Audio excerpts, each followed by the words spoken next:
What if I told you one programming language is powering AI, websites, automation, cybersecurity, and beginners are making money with it in less than 6 months?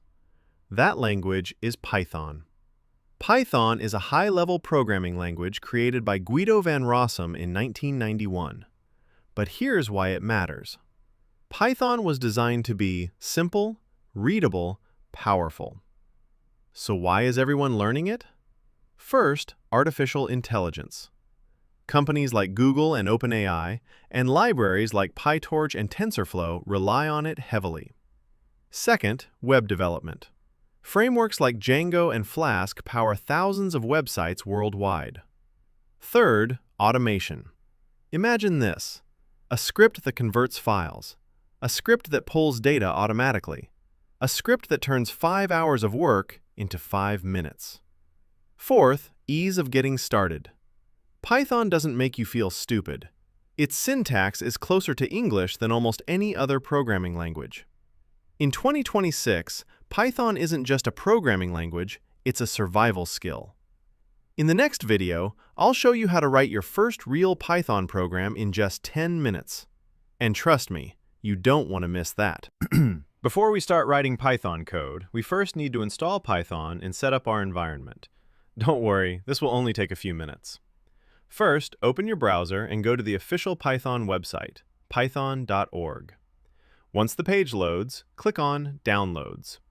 You will see a big button that says Download Python. Click it to download the latest version.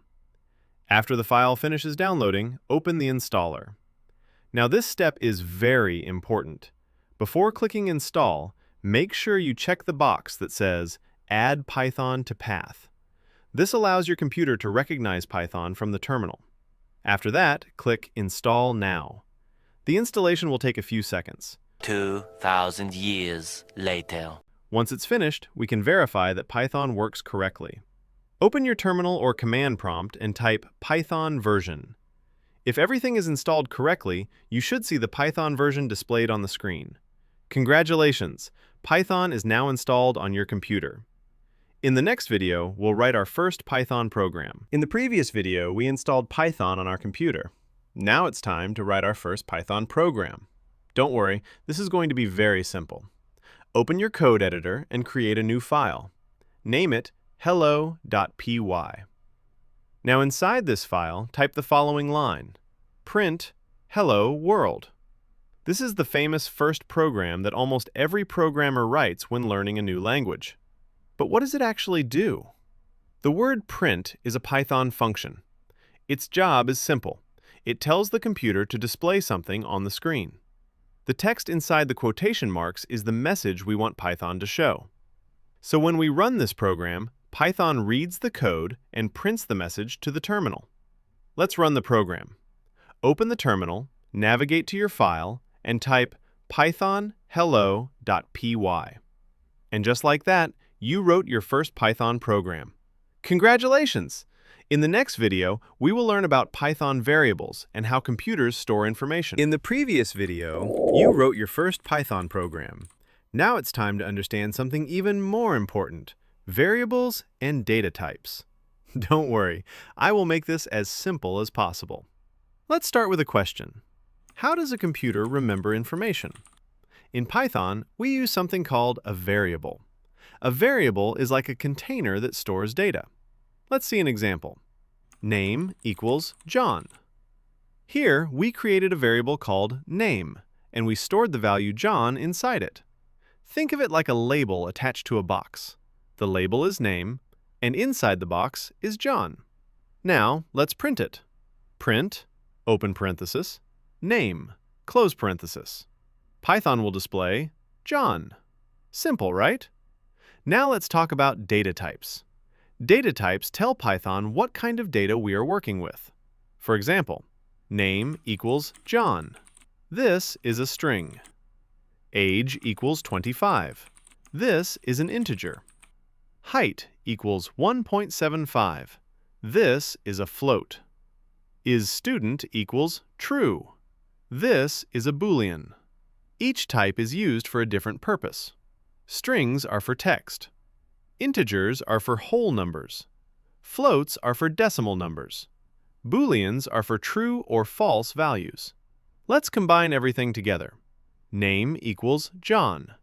Age equals 25. Print name. Print age. And just like that, you are now using variables in Python. This is one of the most important concepts in programming. In the next video, we will learn how to control the flow of your program using conditions. In the previous lesson, you learned about variables and data types. Now it's time to make your Python programs interactive. In programming, there are two things you will use all the time: input and output. Let's make this very simple. Output is what your program shows to the user. Input is what your program receives from the user. You already used output before. For example, print hello world. This displays text on the screen. That is output. Now let's learn input. Python has a built-in function called input. It allows the user to type something into the program. Let's see an example. Name equals input. What is your name? Here's what happens. Python displays the question, what is your name? Then it waits for the user to type an answer. If the user types John, Python stores that answer inside the variable called name. Now let's use output again. Print hello plus name. If the user entered John, Python will display hello John. And just like that, your program is now interactive. It can ask questions and respond to the user. That is a huge step in programming. Now here's something important. The input function always returns text. That means even if the user types a number, Python will treat it like a string. For example, age equals input. How old are you? If you want to turn that into a real number, you can use int, like this. Age equals int input. How old are you? Now Python will store it as a number instead of text. This is very useful when building real programs. Let's combine everything. Name equals input. What is your name? Age equals int input. How old are you? Print hello plus name.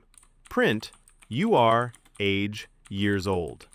And now your Python program can talk to the user like a real application. In the previous lesson, you learned how to use input and output in Python. Now it's time to understand something you will use in almost every program you write: operators. Don't worry, I'll make this very simple. An operator is a symbol that tells Python to perform an action. For example, 2 plus 3. Here, the plus sign is an operator. It tells Python to add the two numbers together. Operators help us do math, compare values, and make decisions in our programs. Let's start with the first type, arithmetic operators. These are used for calculations. For example, 5 plus 2 addition, 5 minus 2 subtraction, 5 times 2 multiplication, 5 divided by 2 division, 5 modulo 2 remainder, 5 to the power of 2 power 5 floor division. These operators are very useful when working with numbers. How does Python know if something is bigger, smaller, or equal? Comparison operators in Python are used to compare two values, and the result is always either true or false. Let's start with this one. Equals equals. It means equal to. So if I write 5 equals 5, Python gives me true, because both values are the same. But if I write 5 equals 3, Python gives me false, because they are different. Now this one, not equal to, means not equal to. So 5 not equal to 3 is true, because 5 is not equal to 3. Next, greater than means greater than, and less than means less than. So 10 greater than 5 is true, and 2 less than 1 is false. We also have greater than or equal to, which means greater than or equal to, and less than or equal to, which means less than or equal to. So 5 greater than or equal to 5 is true, because 5 is equal to 5. That's it. Comparison operators help Python compare values, and you'll use them a lot in if statements. In the next lesson, we'll learn logical operators. How do we check multiple conditions in Python? We use logical operators. There are three main ones: and, or, not. Let's start with and. It returns true only if both conditions are true. Example, true and true. Result, true. But true and false. Result, false. Now OR. It returns true if at least one condition is true. Example, true or false. Result, true. But false or false. Result, false. And finally, not. It simply reverses the value. So, not true becomes false, and not false becomes true. Logical operators help you build smarter conditions in Python, and you'll use them constantly in real programs. In the next lesson, we'll learn assignment operators in Python. Let me ask you something. Have you ever written this? X equals x plus 5. It works, but it's not the best way. Python gives you something cleaner, something smarter. These are called assignment operators. You already know this one, x equals 10. It stores a value inside a variable. Now watch this carefully. Instead of writing x equals x plus 5, you can simply write x plus equals 5. Same result, but faster and cleaner. And it works with other operations too. X minus equals 3. X times equals 3. X divided by equals 2. Now pause for a second. What do you think this will print? X equals 10, x plus equals 5, print open parenthesis, x close parenthesis. Think about it. The answer is 15, because we added 5 to the original value. This is how real developers write code: short, clean, and efficient. Once you start using assignment operators, your code instantly looks more professional. In the next lesson, we'll combine everything using real conditions in Python. Let me ask you something. How does a program make decisions? Like, if this happens, do that. This is where conditional statements come in. In Python, we use if and else. Let's start simple. Age equals 18. Now we ask Python a question. Is age greater than 17? So we write, if age greater than 17. And if that's true, we run some code. Print, you can enter. But what if it's not true? That's where else comes in. Else, print, access denied. So here's what's happening. If the condition is true, this block runs. If it's false, the other block runs. Now pause for a second. What do you think this will print? Age equals 16. Think about it. The answer is access denied, because 16 is less than 17. This is how programs make decisions. This is how apps, games, and real systems work. You're not just writing code anymore. You're controlling behavior.